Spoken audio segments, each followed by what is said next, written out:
Salve rapaziada, mais um vídeo pro canal, caras, e os gringos estão aí alucinados com o Flamengo no Super Mundial. Dessa vez foi os americanos aí comentando sobre o Flamengo nesse Super Mundial. Vamos dar uma olhada no que eles fizeram. O vídeo é lá do Fute Brasil Pelo Mundo. O vídeo original vai estar aqui na descrição como créditos. Bora aí pro vídeo ver o que eles falaram do Mengão. In football, or so we say, futebol crazy Brazil, there isn't a bigger club than Flamengo with more than 45 million fans and one of the biggest social media presences in the world. The Red and Black have won 8 Brazilian league titles and 3 Copa Libertadores championships, most recently in 2022. The Rio-based club shares the Maracanã with Fluminense, and their Flu-Fla derby is one of the most storied rivalries in South America.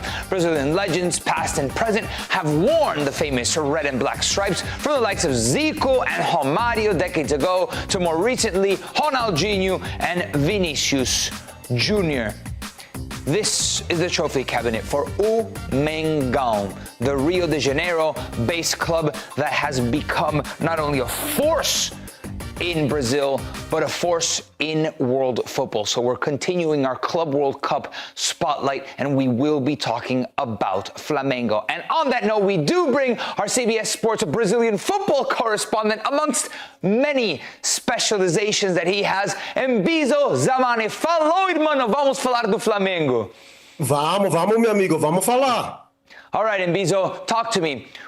We know now that Flamengo is big. Actually, big is too small of an adjective. They are ginormous in Brazil. How did they get to this stage? Yeah, well, obviously, this is one of the most historic clubs in the country. And of course, they have had incredible golden ages over the years. But more recently, they've really just had a very deliberate system where they've structured their team around experience from players in Europe's Big 7 leagues. And they've brought them back to Brazil or from Europe into Brazilian leagues, maybe from other countries like Chile with Arturo Vidal. And they've just had some fantastic coaches who have modernized the tactics of the club, particularly with high pressing, structured defense. And so their sophisticated coaching and playing model, along with the sustained competitive success, both regionally and internationally, has really cemented them as some of Brazil's most famed and most popular clubs. And of course, one of the greatest icons of world football and Brazilian football played here with 509 goals and 732 appearances, and that's the famous Zico. And Bizo, I was at the Flamengo training ground in 2019. It was during the Copa America in Brazil,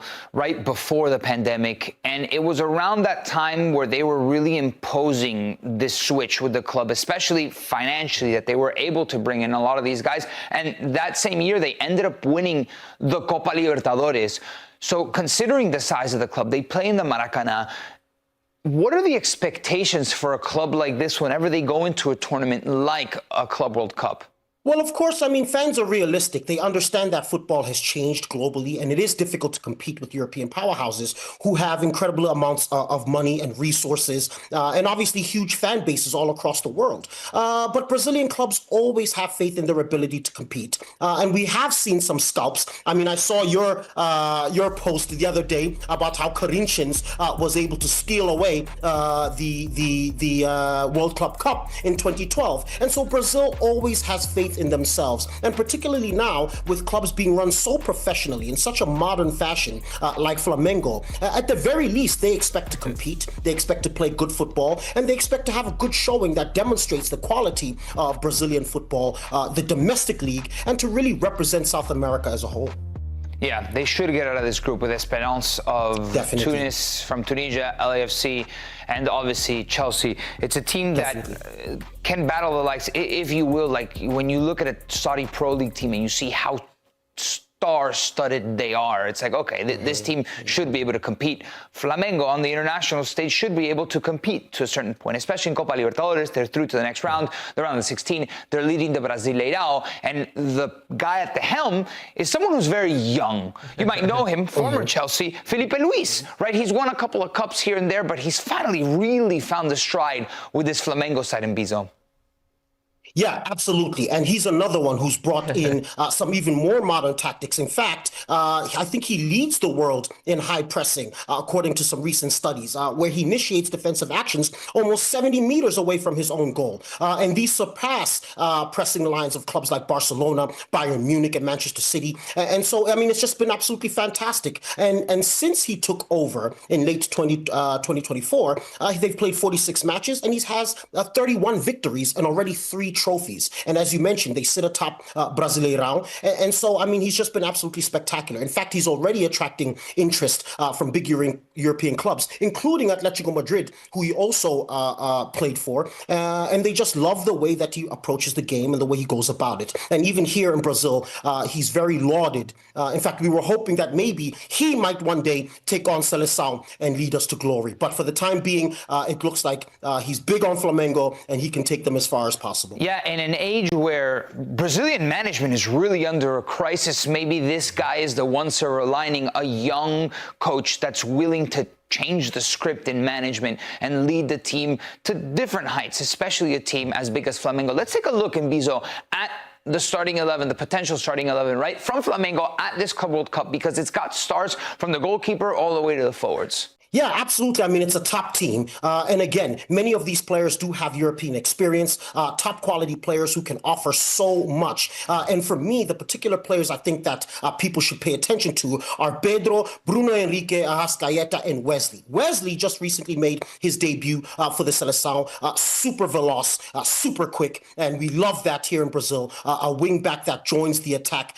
Bruno Henrique has been very successful with Flamengo over the years. I'd say he's even one of the idols of the club in recent time. Arrascaeta is just that South American number 10. Puro suco sul-americano. I mean, just the nectar of South American guile and hard work in the center, making things happen. And then, of course, Pedro is a player who Brazilians have been calling to have in the Seleção for quite some time. A wonderful striker, holds up the ball well, superb finisher. And so these guys do have players who are top quality. In fact, I would even hazard to say that if Chelsea sleeps, they can catch hands. And potentially Flamengo can come atop this group. Yeah, I really like Jorge Arrascaeta, that Uruguayan playmaker.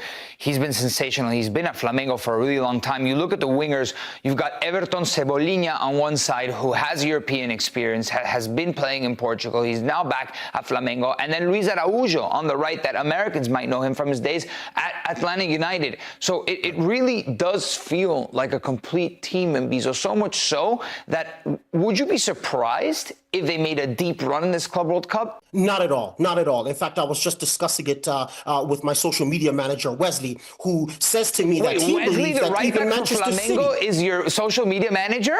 No, he's actually a Corinthians fan, which tells you how much faith he has in Flamengo's ability to make a run into this tournament. He thinks that even Manchester City might catch hands from Flamengo if they sleep. I'm not sure I share that perspective. But what's clear is that they do have the potential to cause some upsets. They do have the potential to go far into the tournament. And it just depends on how the cookie crumbles. But looking at the group, I would certainly say at the very least they come out second. But again, if Chelsea doesn't play at their best, they can catch hands from these South American champions. Yeah. Enfim, rapaziada, aqui um pouquinho sobre os jornal estrangeiro aí, falando sobre como o Flamengo chega e como eles veem o Flamengo para essa competição. E para ser sincero, vendo os jornais estrangeiros, jornalistas falando de fora, fazendo análise do Flamengo e dos times brasileiros, cara, eles são até mais realistas e um pouco mais coerentes de que os nossos próprios jornalistas, que parece que torcem contra os times do Brasil, né? Parece que eles querem que a gente vá lá e seja humilhado, massacrado, para eles dizerem que tinham razão. É bizarro, porque a gente vê aqui o jornalista de fora analisando e vendo que realmente o time do Flamengo tem capacidade de fazer um jogo difícil, de vencer o Chelsea, ser líder desse grupo e fazer uma oitava de final competitiva e quem sabe bater um time europeu nos pênaltis e passar aí para umas quartas de final. A gente pode sim sonhar, a gente tem um bom time, os nossos jogadores têm um pouquinho mais de confiança em si mesmo e saber que estão vestindo uma camisa de grande peso, de grande torcida. Deixa aí nos comentários se você concorda ou não com isso. Se você curtiu o vídeo, não se esquece, se inscreve no canal, deixa o like e até o próximo vídeo.